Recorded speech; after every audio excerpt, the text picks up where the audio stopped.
Welcome to CIS165DC at South Mountain Community College. This is a class on Xamarin cross-platform development using Visual Studio and the Xamarin plugin along with the language of C#. My name is Hustedde, and I will be instructor for this course. I've been teaching programming at South Mountain for going on 30 years, full-time faculty for the past 19 years. And I've been teaching C# for quite a while and got into Xamarin in the last several years. We'll talk about why I'm excited about teaching Xamarin in a few minutes and its role in our industry of mobile app development. So where does this course fit in? Well, it's part of our track on Microsoft C# Xamarin development. You've already taken CIS162, which is our beginning level C#. And from there, you would take the Xamarin class, this class, CIS165DC, and or CIS262AD. This is the advanced C# class. A lot of students tend to take these two concurrently after taking CIS162. And in fact, the way I'm teaching this now is all three are being combined into one 9-credit course. And basically, we spend the first half of the semester looking at 162AD. And then we do both 165DC, Xamarin, and the advanced C# class kind of concurrently, mixing those two together. And of course, our other tracks are web app development with HTML5, CSS, and JavaScript. I have a 9-credit cohort experience in iOS app development. And we also have a cohort in Java and Android development, also consisting of 9 credits. Those 4 tracks combined are 36 credits, which gives you a Programming and Mobile App Development Certificate, CCL, Certificate of Completion. And if you add in your gen eds, you're looking to get an Associate of Applied Science in Programming and Mobile App Development. So why Xamarin? When we think about developing mobile apps, there are 3 platforms. Of course, the iPhone, iPad platform was the original and really drove this industry. Then we had Android and various makers of phones and tablets falling under Android. iOS, of course, was created by Apple. And then there's the universal Windows platform. There was a Windows Phone for a while, and Microsoft sort of got in that game a little bit late, and the Windows Phone really is no longer supported. But there are still Windows tablets and other Windows devices, such as Xbox. And of course, with Windows, you can write to Windows desktop applications. And in CS162AD, that of course is where we started. We focused on creating Windows Forms application for Windows 10. In terms of developing mobile, the traditional approach is to go native, meaning we're using a language that is intended by the manufacturer for that platform and readily taps into all the APIs, and the APIs are written in that language. And so on iOS, we used to use Objective-C, and now things are switching over to Swift the last several years. Android has been driven by Java, although in the last year or so, Kotlin has been coming on pretty strong in terms of Android development. And Windows applications, both Windows Desktop and Windows Phone, Windows Tablet, those have been done in C#. So to go cross-platform, you generally would learn 3 different languages, and you would learn 3 different IDE or integrated development environment tools. So in iOS, we develop in a product called Xcode. In Android, traditionally you might use Eclipse with Java, but lately Android Studio has been the driving tool there. And of course, on the Windows side, we've been using Visual Studio in creating Windows apps. But again, you're learning 3 tools and 3 languages if you want to do cross-platform. The advantages of working in a native environment for these different platforms is you're writing code that is compiled, and as such, it's very fast. It taps into the application programming interfaces of that platform. And so it can use those native APIs, gives you access to all the device features such as the camera, the GPS, accelerometer, those types of things. And apps developed in those tools with those languages have the native look and feel that looks like they belong on that device. And of course, we can take those apps that we create and distribute them through the store either for money or free, but it's easy to monetize those and easy distribution. The negatives are, as I said, you're learning 3 languages and 3 IDEs, and you have to develop 3 separate programs, which means if you need to do updates, you're also doing 3 separate updates. Working in a team environment where we might have teams working on these 3 different platforms, there of course is greater communication having to happen between those 3 teams developing on the 3 platforms, and that can represent an added business cost, added development cost. Naturally, there's increased development time. We're working on 3 different platforms, and as I mentioned, updating, you're doing that 3 times. So there's some other ways to do this. A real popular way is to do web apps, where we're creating an app with HTML5, cascading style sheets, and JavaScript, and having that app reside in the cloud, on the web, on the internet, and users can access that app with their browser. This taps into the existing skills that web designers have. So it's become a very popular way to do things. It's great for doing informational type apps, like if you have a restaurant and you want to present your menu, pictures, and so forth. Web apps are a great way to go for that. Another great advantage of doing web apps is you develop once. It applies to all 3 platforms, and it's using the skills that web developers already have. There's lots of tools and resources out there. There's different frameworks that we can create things in, such as React. And the fact that they're web-based means you don't need to install these on your phone. You don't need to take up storage space on your phone. And they can be wrapped for store deployment, or you can do what's called a hybrid application, where there's a native app as a shell that then is using the web app. And we can put that native app shell on the store. The negatives, of course, is also that it's web-based. That means you have to be on the internet in order to access the app. And they can be slow because they're not compiled. They are interpreted each time they are loaded up, and you've got some loading time there as well.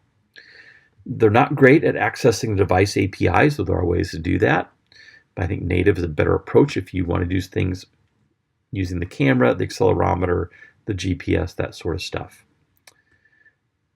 Maybe one of the biggest drawbacks is they don't have the look and feel of the native device. A button in a web app looks like a web button. It does not look like an iOS button, does not look like an Android button, does not look like a Windows button. They're not readily deployed to the stores, and they're really not for heavy processing. So if you want to do something that has some very heavy processing, maybe an engineering app, probably web apps are not the way to go on that. Another approach is to do a framework. And one we've taught here at South Mountain in the past, and one that I actually really kind of like, is Adobe Air. Now you've heard that Adobe Flash is not allowed on these mobile app devices anymore. It never was allowed on iOS. It's no longer allowed on Android. However, Adobe Air Framework is. And you could always use Flash, and now Flash has been replaced by Adobe Animate, but you could always use Adobe Air with products developed in that on these platforms, and you still can. What you cannot do is run Flash content on the web inside these platforms. But Adobe Air is a great way to go, especially for creating games. It's an excellent tool for doing animation. In a Windows project, we can bring Adobe Air products onto the Windows platform, and we can also incorporate Animate and Flash content into a C# program on the Windows side. The positives, again, are you can develop once. You're using existing skills of Flash developers, although Animate CC now uses JavaScript. You can still use ActionScript, so if you're an old ActionScript programmer, the Adobe Animate and Adobe Air is still a great way to go. They are store deployable, and as I said, they're excellent for doing animation. In terms of the negatives, you have to have that framework installed on your phone. That's an additional overhead. And there's a little bit of bloat to the framework and the programs running in that framework. Once again, they don't have the look and feel of the devices. Another approach is use shared code, and this is where Xamarin comes in. Xamarin uses one tool, Visual Studio, and one language, C#. There is, however, also Visual Studio for the Mac, and we'll look at the differences between those two. But we're using one IDE, and one language to create what's actually native apps for the 3 different platforms. So this creates compiled code that is fast. We can reduce our development time because we're sharing code. We're writing code that basically can be ported and compiled for these 3 different platforms, not writing 3 different pieces of code in C# for the 3 platforms. It does access the device APIs. It has that native look and feel. So in Xamarin, if I create a button and I compile this for the iPhone, it looks like an iPhone button. If I compile it for the Android, it looks like an Android button. And if I compile it for Windows, it looks like a Windows button. They are store deployable.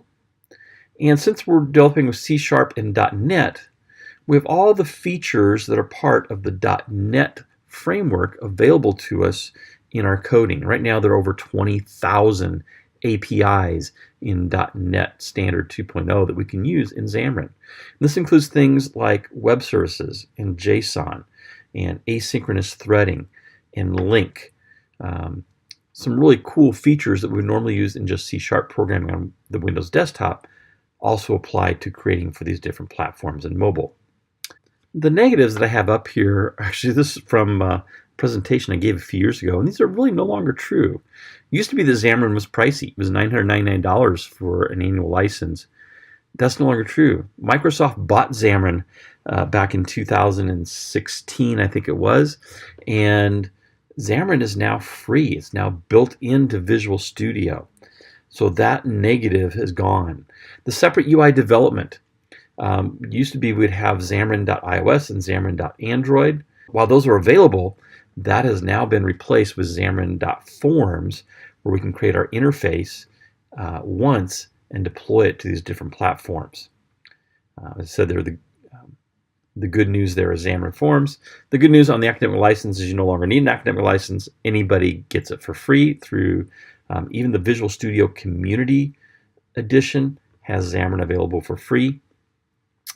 And there are some limited learning resources. Xamarin is not overly popular. You won't find as many books out there and websites on developing Xamarin as you will in developing things with Swift or Java and Android Studio. But that is increasing because Xamarin is gaining a lot of popularity, especially in the Microsoft developer world. And Microsoft, while they failed to really become a factor in the mobile hardware, they are trying to become a huge factor in the mobile development side of things. They're putting a lot of resources towards Xamarin, and Xamarin is increasing in popularity as well as job demand. So what are the advantages of Xamarin? In summary, it is cross-platform, and it is native look and feel. Actually, it really is native programs because we're using compilers that compile to the native APIs. Might be slightly larger than if we did something in, say, Swift on the iPhone, but not much. And being .NET, you actually have a whole lot more stuff available to you than if you developed on the native platforms. Of course, as I said, the Android, iOS, and Universal Windows platforms are supported, but there's also others. Those include things like Xbox and Linux. It has that native look and feel. It's high performance because it is compiled, and it is compiled into using the native APIs. And so we can tap into all those APIs. It supports the .NET Standard 2.0, which gives us access to so much stuff, and you're learning one language to develop and one tool to develop for these different platforms. So as I mentioned, there's 2 tools here. There's Visual Studio on the PC side, and that includes a cross-platform plugin that you can install. And then there's Visual Studio for the Mac. Visual Studio on the PC allows you to readily create for the Android and Windows platforms. You can also create your code for the iOS platform there as well. However, in order to test your iOS code and test it either in the simulator or on iOS device and be able to deploy it to the App Store, you must have a Macintosh computer in your network because Apple licensing requires that all iOS apps be built on a Macintosh computer. So what can be done on a Visual Studio is I have a Mac on my Wi-Fi network with my PC, and I can develop on the PC side, including all the iOS code. And then when I get ready to compile that, it simply connects to my Mac, builds it or compiles it on the Macintosh, and then I can either view it in a simulator on the Mac, view it in my iPad attached to my Mac, or it'll also allow me to run a simulator on the PC and be able to view it there. It just has to be compiled on a Mac.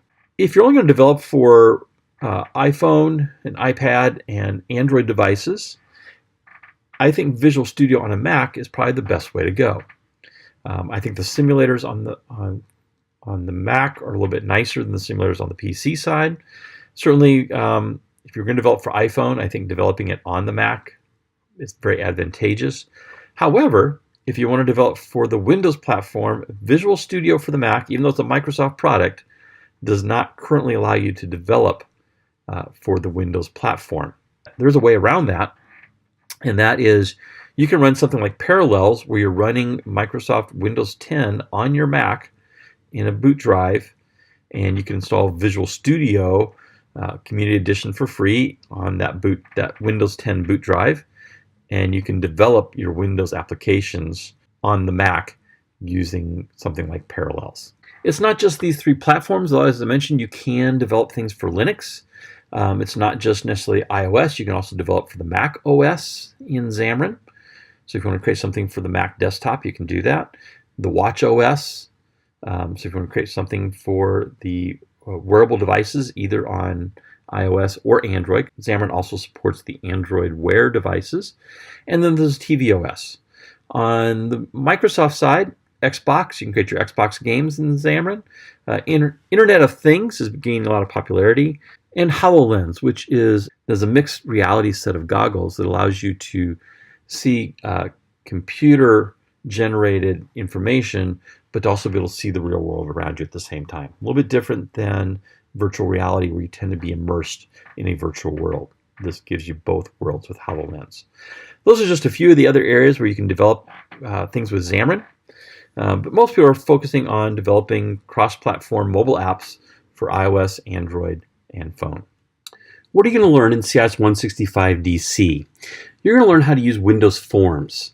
There are two other types of projects we can create with Xamarin. One is Xamarin.iOS and a Xamarin.Android project. Those are geared towards creating apps for just single platforms, either iOS and Android. Xamarin Forms allows us to do cross-platform and create our interface using the XAML markup language, XAML. XAML was created by Microsoft. You may have used XAML if you've done any WPF applications for Microsoft Windows. The version of XAML in Xamarin is a little bit different from that in Microsoft XAML, but we'll be using layouts, pages, and controls to create our interface, and we'll be coding it in a markup language kind of similar to HTML or XML if you've worked in those scripting languages before. We'll look at how to write the code behind using C# to make our interface interactive and do things. We're going to employ the MVVM model view model architecture pattern, three-tier pattern for working with data and our interface, and then the business logic that goes in between those.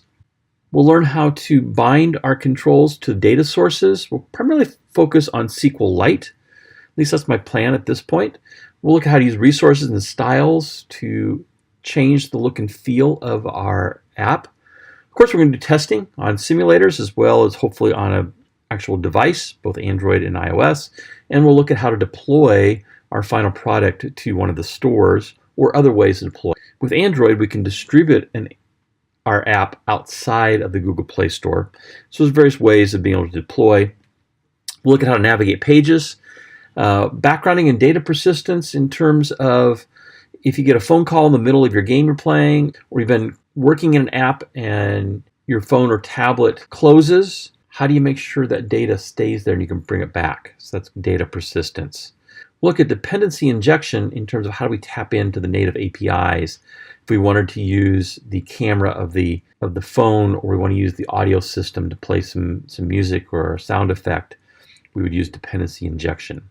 All this is designed to help you, of course, write your own app and ideally get it deployed to the store and getting some sales perhaps, but also to help you continue on to more advanced topics on your own. Mobile development, and especially Xamarin, is kind of a moving target. Things are always being developed and changed and modified and improved. So you really have to be kind of a lifelong learner when you start doing mobile development on any platform. In the next video, we'll look at how to install Visual Studio on the PC to use Xamarin, as well as Visual Studio for the Mac, and how to configure those to do development for these different platforms, including the simulator.